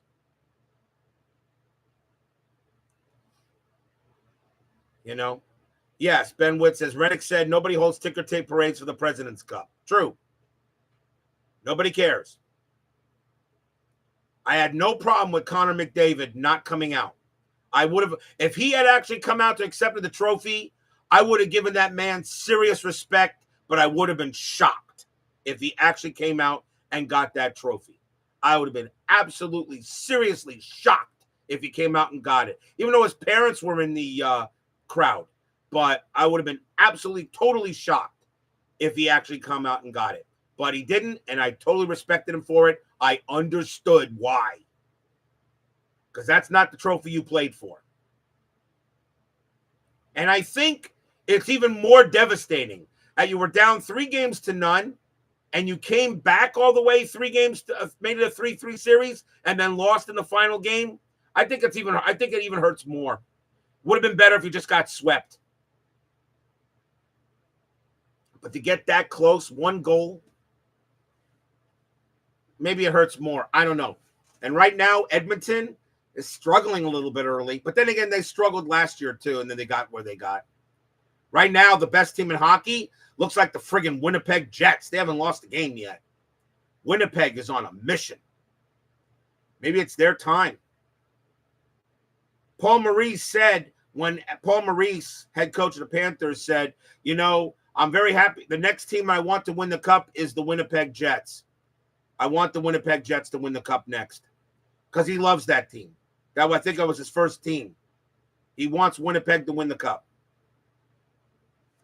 Hellebuck needs to prove he can play in the playoffs. Yes, he does. Yes, he does. I'll tell you one thing, though. The Panthers have that kid, Mackey, who has some serious speed. I watched him a little. I watched the highlight of him scoring his goal against the Islanders. I saw that guy race down the ice. I said, holy cow, where is he going in such a hurry? And he did a wraparound before Varanov, the goalie for the Islanders, could get around there. I said, geez, talk about speed.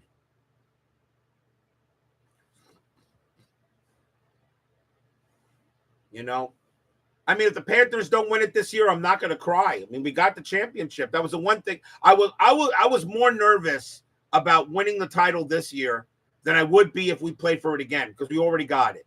That was the one. That was the Florida Panthers was the last pro sports franchise down here in South Florida to win the whole thing. The Marlins have done it twice. The Heat have done it 3 times. The Dolphins have done it twice, although we haven't won a playoff game in 24 years, and we're not going to win one this year because we're not even going to get there. All right. But the Panthers was the only team that had not won the championship. We finally did that. Yes, they do have a woman coach now. I think the Seattle Kraken has an assistant coach. Pretty lady too. She has a yeah, you know. But Celtics back to back. I would not be surprised if the Celtics don't win it twice. I would not be surprised if the Celtics win it twice. I don't see anybody in the NBA beating the Celtics. That team right now is a machine. My Heat hopefully play a little better this time, and I think Jimmy Butler may need to be sent somewhere else. Because the way the Heat opened up against the Magic was disappointing. You know. But there's no reason why the Celtics couldn't win it again. The Panthers are a favorite to make the Stanley Cup. Vancouver looks good. The Rangers still look good. Igor Shesterkin to me is still the best goalie in the game. And Igor Shesterkin did not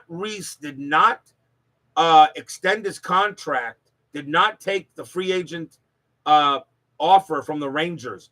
I think Shesterkin wants out of New York. I think Igor Shesterkin wants out of the Rangers. And I have a very funny feeling. I think I might know where he may want to go. He may want to go because Sergei Bobrovsky is getting up there in years. He only has another year left on his contract. For Sergei Bobrovsky, he's 35 years old. He'll be 36. Shesterkin is in his prime now. I would not be surprised if the Panthers make a run for Shesterkin down here.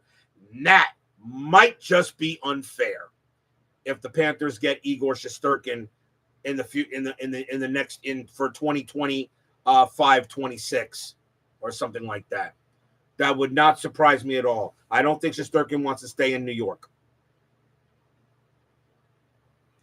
Do I collect anything? Collecting a whole bunch of junk lately. I'm getting a whole bunch of junk these days.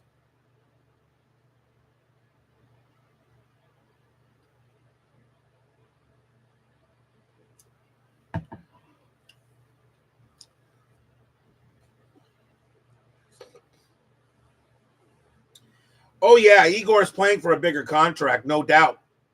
But I wouldn't be surprised. But they offered him a pretty good contract too. They offered him a great contract. But I also think that Igor Shesterkin may not want to stay in New York. He may not think he can win a cup up there.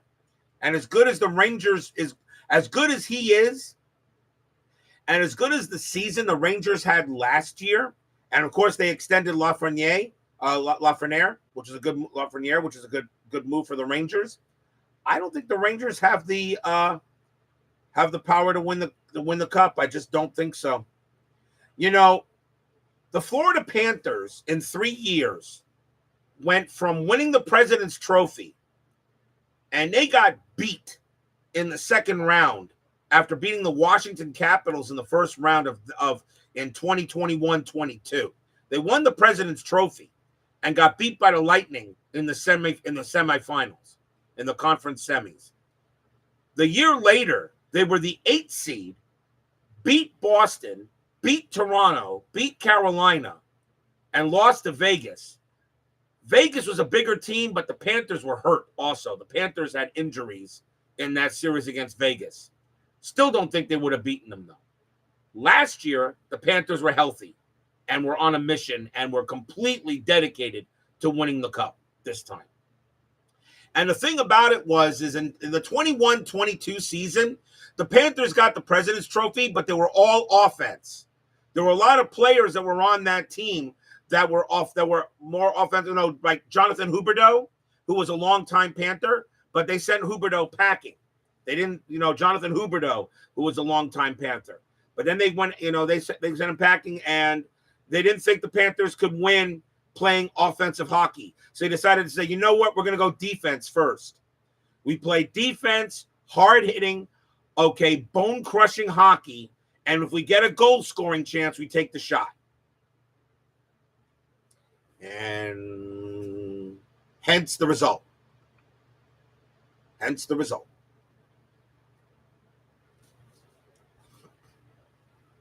It works. It truly works. The fans down here are very much Paul Maurice got his contract extended, as he should have. Bill Zito is going to get his contract extended for GM, as he should. The man apparently sees talent. We got one of the best general managers in the game right now in all the sports. We got Bill Zito. I just wish the Dolphins could get a nice general manager because Chris Greer stinks. Boy, he stinks. He is so bad.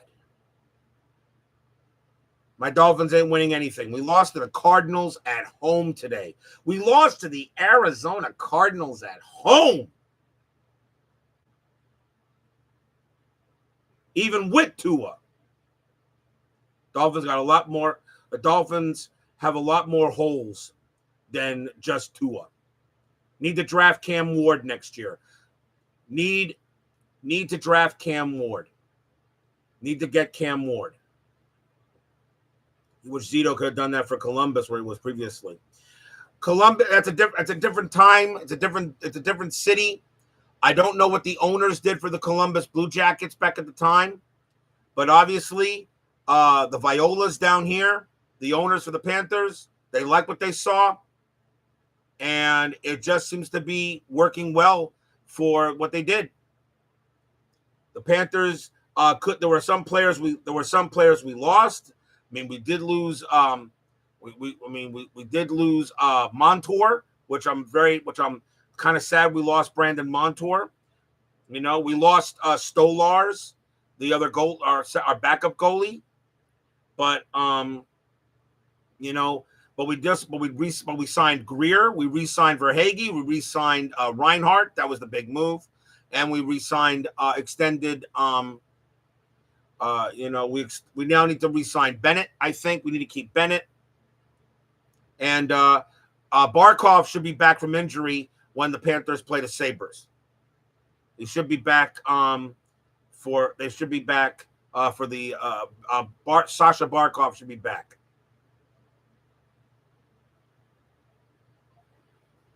Yeah. Tim, I understand. Sports is wonderful. Sports is absolutely wonderful. Would have, could have, should have, did, didn't. You know, the Dolphins need to draft Cam Ward. I don't care. I don't care if Tua leads us to a Super Bowl, somehow turns it all around and leads us to a Super Bowl, which we're not going to. All right. We lost to the Cardinals, and the Dolphins are now 2-5. Their season is done. We go to Buffalo next week, and they're going to make mincemeat of us up there. We'll be 2-6. I'll probably do some strat hockey next week, Phil. I'm going to take a week off from streaming. I want a full week off from streaming.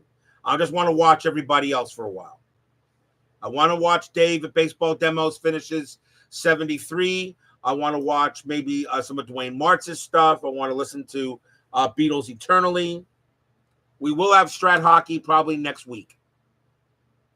But this week, Sunday through Saturday, maybe I'll do game 1 of the Panthers and Bruins.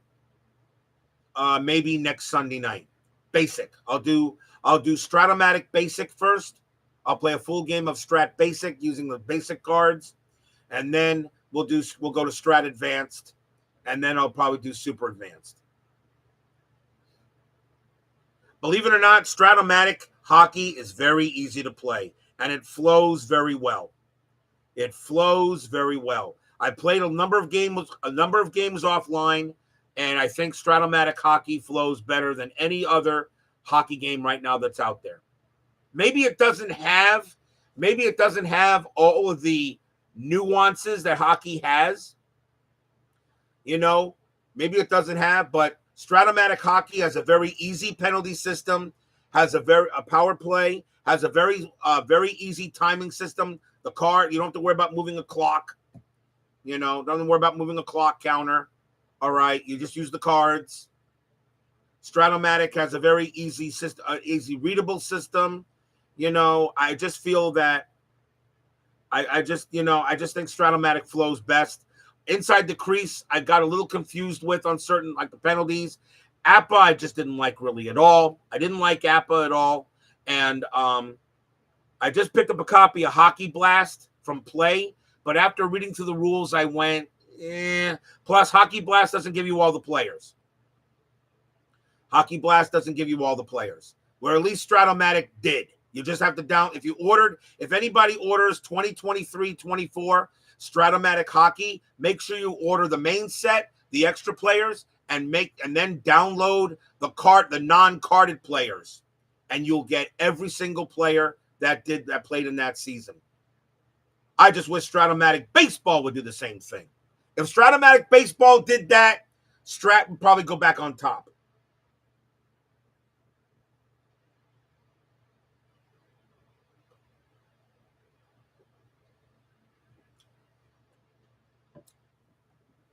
I wanted to go.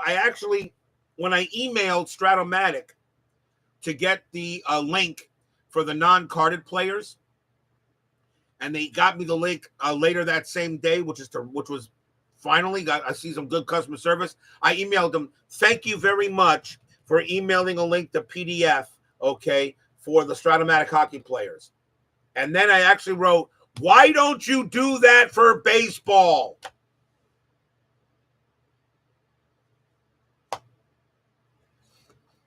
I think the reason why they don't do that for baseball is because baseball has a basic and advanced, where there is a basic for a Stratomatic hockey and advanced, but they all use the same card. Stratomatic Baseball Basic uses one side of the card.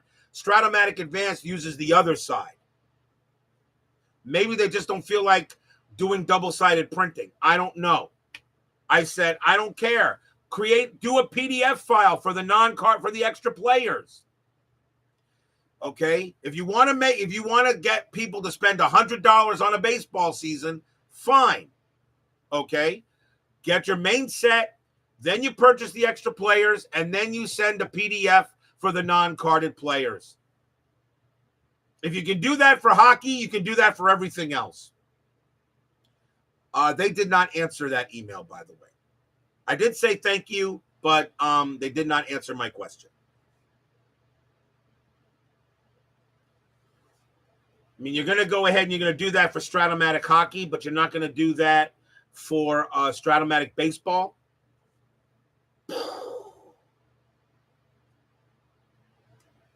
And Ron McGrath coming in on the tail end of the network, of the address.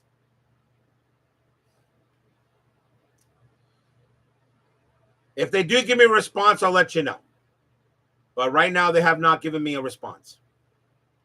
So, I'm going to, I haven't given me a response yet. But if they can do that for hockey, and they, and they don't have to do it for football. They really don't have to do it for football because of the way their engine works. They really don't need it for football. But for baseball, yeah, you need to do it for baseball. I agree with you, Salvador. I don't think they care too much. And by the way, I hope Mrs. America is doing well. So, I don't think I agree. I agree with Salvador. I don't think they care too much. But they did get me my link for the hockey card. So I'll give them a little kudos for that. They did get the link taken care of. And now I have all the hockey players for last season. I did purchase also the 95-96 season, an extra copy of Stratomatic, but for that one, okay, so that I can get the 95-96, I need the extra players for that, though. And I got to look for those somehow. I see if I can find someone who has the extra players for 95-96. Because the only players he had was the main set, but he didn't have the extra players for 95-96 in case I want to replay maybe. If my favorite series from the 23-24 Panthers was the Panthers against the Bruins, my favorite series from the 95-96 season was the Panthers against the Penguins. And that would be the series I would do just to do that one. I would do the Panthers and Penguins series from 95-96 to show Steeler fan that his Penguins just won't beat my Panthers that year. So I would probably do the 95-96 Panthers-Penguins series.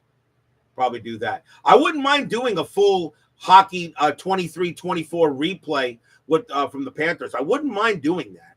But that would take some time. And there's no way I don't think I can get all those hockey games in very fast. I would probably have to maybe start, I don't know, maybe do a month at a time per off season. My mom is doing well there, Salvador. Thank you, sir. She is doing okay. She's in her room right now watching her TV like always. I wouldn't mind doing the entire last year's Florida Panthers season, and utilizing and then trying to see who the and then using somewhere. Good to know Mrs. America is doing well. I wouldn't mind doing the entire 23-24 Panther season in Strat. I think I could do it. I would probably have to maybe like one off season between every off season of Inside Pitch. I would have to do maybe I could do 1 month of the season. So like, let's say like if I was to start maybe next year, maybe in May of 2025, I'll do maybe the month of October for 23-24. And then after the second season, maybe do the month of November for 23-24. Something like that. It's not a bad idea. I would love to replay the entire Panthers season from last year. Especially since now that's my favorite season now of hockey because the Panthers won the Cup. My first original favorite was 95-96 when they played for the Cup the first time. Just like I would love to do a full 1986 Mets replay or a 2005-2006 Miami Heat replay, or a 1997 Florida Marlins replay, or a 1984 Miami Dolphins replay. Those are my favorite teams from each one of the sports. My favorite teams are chosen the first time my team plays in the final round, or the first time my team wins it. And even though 1969, the Mets won the World Series the year of my birth, but I didn't know what baseball was at that time. 1986 was my first season where my team actually won the whole thing. 1984, the Miami Dolphins went to the Super Bowl, lost it, but that's my favorite Dolphins team is 1984. 1997 is my favorite Marlins team because they won their first championship. 2005, although the 2012-2013 Miami Heat team is one of the best teams in basketball history, NBA history, but my favorite Heat team is 05-06 when they beat the Mavericks to win their first title. Had to beat a darn good Detroit Pistons team, too. That was my favorite Heat team. See you later there, Mr. Reynolds. Always good to see you, my friend. All right, we're almost we're almost here running for 2 hours. Does anybody have any questions? Does anybody have any questions for me?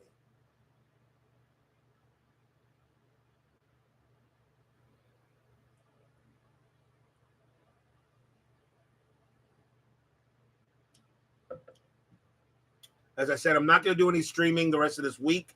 I'm just going to watch for a while.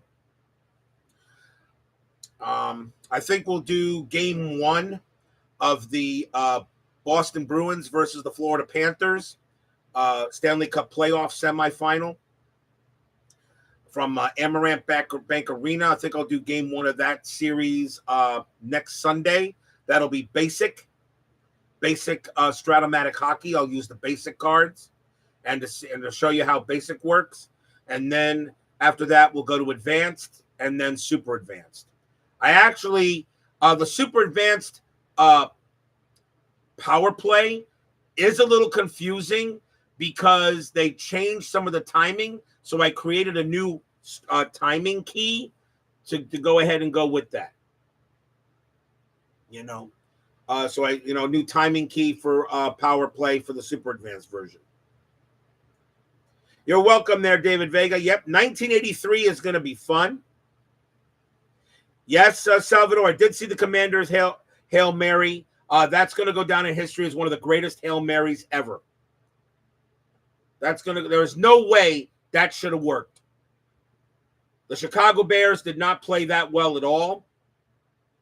The Washington Commanders did that perfectly. You had a guy behind everybody just in case it was tipped, and the guy was in perfect position to get it. And every Bears fan right now is screaming at that team saying, how could you let that happen? Somebody needs to check on Sportsman Z and see if he's still alive, because I know for a fact he must have been barfing after that Hail Mary play. Maybe this is the year for the Commanders. Maybe this is Washington's year. Maybe they're a team of destiny. Maybe they're going to be the surprise team.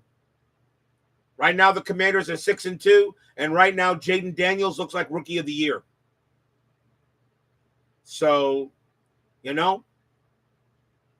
Bears have no excuse to let that happen. No excuse. None. Every Bears fan right now is sick. I can't wait. I gotta check. I want to go online. I want to go to YouTube. I want to listen to some of the Chicago Bears reactions, because right now every Bears fan is still crying. That was a ridiculous. That was a horrible way to lose that game. If you're a Bears fan right now, they should be 6-2, not 4-3. What a horrible loss for the Bears. They did everything. They did everything right, pretty much, to try to win that game for 59 minutes and 56 seconds. Congratulations to the Washington Commanders. You pulled it out. They did it. Got to give them credit. The Commanders did right. Got to give it to Washington. But nope. Bears fans, they're going to have nightmares about this for the all week. That was not really a great game either. It got better later, but there wasn't much scoring. There's too much defense. It got more exciting in the last 5 minutes. But, yeah, no. If you're a Bears fans right now, Bears fans are going to go ahead and they're going to, Salvador America's right. All Bears fans are calling their psychiatrists tomorrow and scheduling a therapy session. Any other questions? Going once, going twice. And that's 2 hours, and I am going to wrap it up. So I think my next stream will be next Sunday night. I'll do game 1 of the Boston Bruins against the Panthers. Stratomatic basic hockey. We'll do that first. See how it plays on the table. See how quickly I can get through a game. I'm going to run through the game. I'm not going to teach it. So I'm just going to play it as I know. And maybe Steeler fan can join me in the chat for that to correct me any mistakes I make. Or any of you other Stratomatic hockey players. Maybe Uncle Dave Gardner will maybe join me for that game as well, since he is the hockey master of our group. So, even though I am going to do his Boston Bruins. So another reason why he may join, because I am going to play his Bruins against my Panthers. And we'll see what happens. Anyway, thank you all for joining me tonight. Please leave a like on your way out to the turnstiles. Subscribe if you're not done so, and make sure you hit the darn bell. Stay safe, stay healthy, stay smart, stay strong. I'll see you guys next Sunday night for some Stratomatic hockey. All right? Thank you, everyone, for joining me, guys. 1969 is in the books for Inside Pitch. 1983 in 2 months. See you guys soon, guys. See you guys soon. Always a pleasure to have all of you guys in the chat. You're all very special to me. I've gotten to know some of you, and I think all of you guys are just totally awesome. Have a good night, everyone.